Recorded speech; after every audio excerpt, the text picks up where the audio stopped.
Muy buenas, maestra, compañeros y compañeras. Nosotros somos el grupo número 2. Mi nombre es Alejandro Alfonso García Rodríguez. A mí me corresponde hablar sobre lo que es la alta edad, en la que es edad contemporánea. La alta edad contemporánea oscila en lo que es la Declaración de la Independencia de los Estados Unidos en el año 1776 y la Revolución Francesa en el año 1789. Ambos acontecimientos históricos dieron lugar a numerosos enfrentamientos hasta la segunda mitad del siglo XIX, que esto llevó a la Revolución y Restauración, que duró entre los años 1789 y 1848. Se inició con la Revolución Francesa y se extendió hasta las revoluciones europeas en 1848. Esta etapa se caracterizó por la tensión entre fuerzas que buscaban acabar con la monarquía absoluta y las que trataban de perseverarla. Ahora, ¿qué es la monarquía absoluta? La monarquía absoluta, también conocida como absolutismo monárquico, es un régimen político cuyo poder está concentrado en una sola persona, que en este caso esa sola persona es el rey. Ahora, vamos a decir las características de la monarquía absoluta, que es el poder del monarca es absoluto. Es el que administra el reino, sanciona las normas y leyes y controla su cumplimiento. Existen muy pocos límites para la autoridad real. Ellos son la ley divina, es decir, las normas religiosas, las tradiciones antiguas al reino, llamadas derechos de gentes, y las leyes fundamentales del reino, tal como el derecho de sucesión. Por lo general, el poder del monarca se transmite a través de herencia de sangre. Los habitantes de estados no tienen derecho de ciudadanos, sino que son súbditos del rey. Ventajas y desventajas de la monarquía absoluta. Las ventajas: las medidas políticas, económicas, territoriales y sociales se ejecutan con mayor rapidez, ya que no hay que hacer auditoría. Al ser un cargo hereditario, la preparación para el puesto se comienza desde una edad muy temprana. La desventaja: no hay elecciones ni forma de someter la designación del rey o monarca a la consideración del pueblo. El pueblo no posee libertad de expresión ni derechos. El mantenimiento de la monarquía requiere grandes gastos, que estos gastos se obtienen con los tributos de las clases trabajadoras. No hay parlamento ni representación del pueblo en las decisiones reales. Claro, obviamente, en este caso no tenía ni voz ni voto lo que era el pueblo. El pueblo es la clase trabajadora. Y también no hay libertad de culto. Ahora vamos a hablar lo que es la Revolución Francesa. Fue un conflicto social y político, con diversos periodos de violencia que convulsionó Francia y por extensión de sus implicaciones a otras naciones de Europa que enfrentaban a partidarios y opositores del sistema conocido como el antiguo régimen. Se inició con la autoproclamación del tercer estado como Asamblea Nacional en 1789 y finalizó con el golpe de estado de Napoleón Bonaparte en el año 1799. Si bien después de la Primera República cayera, tras el golpe de estado de Napoleón Bonaparte, la organización política en Francia durante el siglo XIX osciló entre república, imperio y monarquía constitucional. Lo cierto es que la revolución marcó el final definitivo del feudalismo y del absolutismo en el país. Ahora vamos a ver lo que es la revolución industrial. Es la segunda de las transformaciones productivas verdaderamente decisivas que ha sufrido la humanidad, siendo la primera revolución neolítica que transformó la humanidad paleolítica, cazadora y recolectora en el mundo de las aldeas agrícolas y tribus ganaderas que caracterizó desde entonces los siguientes milenios de prehistoria e historia, motivo por la cual la revolución industrial surgió en Inglaterra. La revolución industrial se originó en Inglaterra a causa de diversos factores, cuya elucidación es uno de los temas historiográficos más trascendentes. Como factores técnicos, era uno de los países con mayor disponibilidad de materias primas esenciales, sobre todo el carbón, mineral indispensable para alimentar la máquina de vapor, que fue el gran motor de la revolución industrial temprana, así como los altos hornos de siderurgia, sector principal desde mediados del siglo XIX. Su ventaja frente a la madera, el combustible tradicional, no es tanto su poder calorífico como la mera posibilidad de la continuidad del suministro. La madera, a pesar de ser fuente renovable, está limitada por deforestación, mientras que el carbón, combustible fósil y por tanto no renovable, solo lo está por el agotamiento de las reservas y cuya extensión se amplía con el precio y las posibilidades técnicas de extracción. A continuación, pues estaríamos plasmando o extendiendo más lo que es el tema estaríamos hablando de lo que es el periodo bélico. Cuando hablamos del periodo bélico es muy importante lo que sería definir a qué llamamos bélico. Bélico es un adjetivo que indica que es algo relativo a la guerra, o sea, literalmente es un conflicto independientemente por cualquier circunstancia, religión, creencias, diferencias entre varios países. Entonces vamos a ir viendo más adelante cuáles fueron algunas de esas guerras que se plasmaron en todo este tipo de periodos, pero también saber cuál fue la influencia que nos dejó en la actualidad para el arte, o la influencia que sucedió a través de todo ese tiempo, para ver lo que en realidad quería plasmar los artistas en ese momento. Entonces vamos a hablar de un poquito de lo que fue ese periodo bélico. La Segunda Guerra Mundial, la Primera y la Segunda Guerra Mundial fueron parte de este periodo bélico. Tenemos varios ejemplos de conflictos bélicos, como lo mencionaba anteriormente, la Primera y la Segunda Guerra Mundial, pero también podríamos mencionar guerras que se dieron en ese lapso de tiempo, que fueron en África, en América, en Asia, en Europa, y guerras de alcance mundial como la Primera y la Segunda. También tenemos la Guerra Fría. Entonces, para mencionar así por encima los tipos de guerra que hubieron en África, tenemos la Primera Guerra Ítalo-Etíope, la Segunda Guerra Bóer, Guerra del Sinaí. Tenemos en América guerras de la independencia estadounidenses, guerras de independencia hispanoamericanas, guerras de Brasil, entre otras. En Asia tenemos guerra del opio, Primera Guerra Sino-Japonesa, Guerra Ruso-Japonesa, y las que podríamos mencionar en Europa, la Revolución Francesa, la Guerra Rusa-Polaca, la Guerra de Independencia Española, guerra también de los Balcanes, Guerra Civil en Española y la Guerra Yugoslava.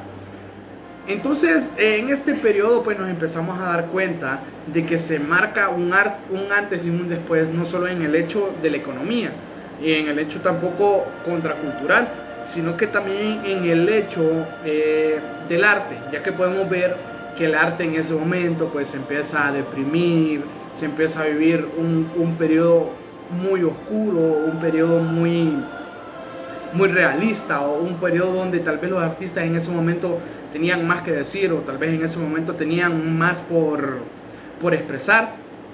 Entonces, en este tiempo se podría decir que es un tiempo completamente gris que se vivió a nivel general, un lapso de tiempo, en este caso, donde podemos ver más influencia dentro del arte es el cine, ya que a raíz de lo que sucedió en toda esa edad podemos ver una gran influencia. Incluso dentro de esa gran influencia podemos ver lo que es que hubo una parte específica del cine relacionada a lo bélico. Entonces el cine bélico es todo un género cinematográfico que refleja el tema de la guerra completamente.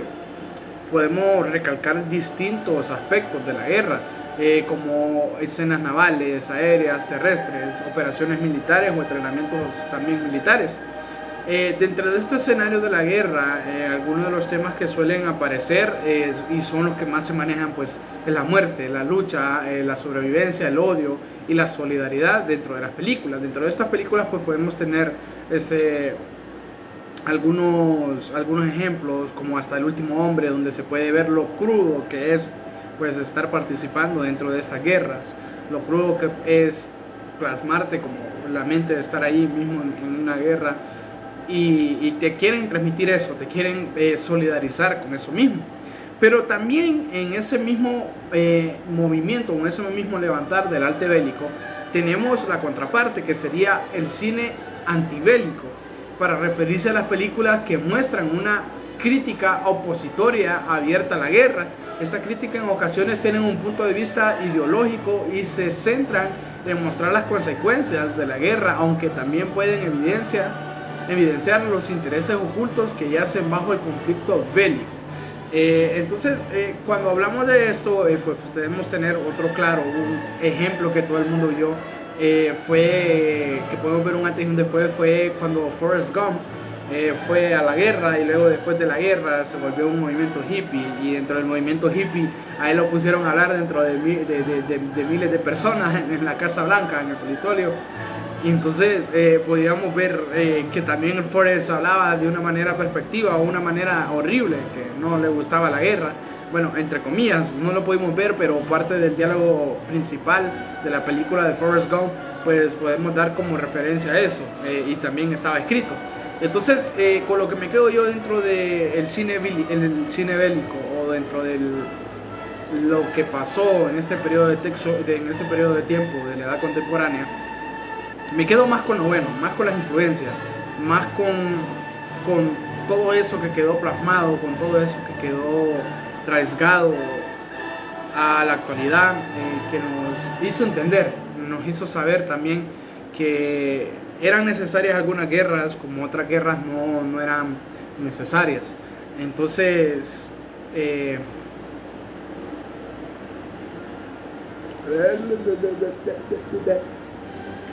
ese mismo carácter, pues podemos ver esa gran influencia que tenemos post edad contemporánea, reflejado en muchas pinturas, en obras de artes o también en obras literarias. Hola, mi nombre es Gustavo Padilla y en esta ocasión voy a hablar sobre el tema Baja Edad. La Baja Edad Media constituye el último periodo de la Edad Media y comprende los siglos XIV y XV, aunque algunos historiadores sitúan su comienzo en el siglo XI, negando la existencia del periodo de plena Edad Media, en el siglo XI al siglo XIII. Estuvo marcada por la crisis desencadenada por el impacto de la peste negra, iniciada en 1348 y que redujo la población europea a menos de la mitad. Al llegar al final de la llamada Edad Media, Europa y los países aledaños se encuentran con una estructura que ya no se parece a la del antiguo Imperio Romano.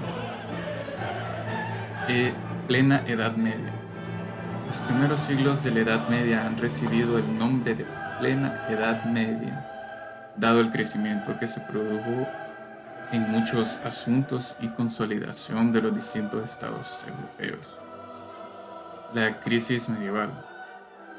Todo lo acontecido en los primeros siglos estuvo a punto de desaparecer por la gran crisis asoló a Europa en el siglo XIV. En el contexto de la crisis se reunieron diversos factores que produjeron un gran impacto en la economía, la demografía y la política. En el siglo XV el continente empieza a recuperarse, dando paso a la Edad Moderna. Las grandes hambrunas se produjeron por los cambios climáticos y el crecimiento de la población en los siglos anteriores. La debilidad causada por la falta de alimentos provoca también la aparición de epidemias. La más conocida fue la peste negra, y murió un tercio de la población como consecuencia de la peste. Es un periodo en el que se producen distintas guerras civiles que se producen entre distintos señores. Las cruzadas. Se trata de conquistar la tierra llamada Santa, sobre todo Jerusalén, que estaba en manos de los musulmanes. Llegó a haber 8 cruzadas a lo largo de todos los años. Una de ellas se dio en el año 1000 con la gran carga del fanatismo religioso. Las cruzadas hicieron también parecer órdenes religiosas, militares que adquirían mucho poder en el territorio europeo, tanto político como europeo. Características principales de la Baja Edad Media. El fortalecimiento de la monarquía. Los monarcas emprenden la labor de fortalecer su poder a costa de estos. La importancia de las ciudades hace que los monarcas se apoyen en la naciente burguesía, que comienza a adquirir poder económico. La sociedad estamental. La organización social de la época estaba fundamentalmente jerarquizada ante con un par de elementos nuevos frente al primer feudalismo. La economía. La plena mejoró bastante durante los primeros siglos. Se produjo una modernización de ciertas técnicas agrícolas que lo provocó un crecimiento de la producción. Aparecieron los ardos normados, la rotación de los cultivos y los niveles de agua. Esto provocó que llegaran a existir un excedente de comida y así el comercio creció, ya que no todo lo obtenido era para consumir en sus hogares. La creciente importancia de las ciudades hizo aparecer una nueva clase social, la aparición de la burguesía. Burgos se les llama a los barrios donde vivían y trabajaban los artesanos y comerciantes. Los que vivían ahí se les llamaban como burgueses. Órdenes religiosas o militares. La Iglesia reforzó su poder por las reformas llevadas a cabo en los ministerios. La reforma más importante fue la cisterciense, con San Bernardo Claraval a la cabeza. Fue protagonista de otras obras religiosas de carácter militar que fueron creadas para las cruzadas. El arte. Los estilos que predominan esta época son de carácter religioso y contaron con el apoyo material y económicos de los burgueses. También empezaron a fundar las primeras universidades igualmente ligadas a la iglesia. El estilo románico. Es el primer estilo artístico que aparece en casi todos los países de Europa. Existían variaciones dependiendo del lugar, pero mantenían una serie de características que los unían. Entre obras más importantes destaca la Catedral de Worms, Alemania, las ciudades de Zamora y Ávila, España, y la Catedral de Angoulême, Francia. Estilo gótico. Aparecen durante el desarrollo máximo de las ciudades. Su origen está en el norte de Francia, pero se va extendiendo a partir del siglo XIII. Dentro de este estilo destacan las grandes catedrales. A comparación de las catedrales románticas, la catedral gótica se llena de luz elevándose en gran altura. Y algunas de las obras más destacadas son la Catedral de León, la Catedral del Notre Dame, París, y la Abadía de Saint-Denis.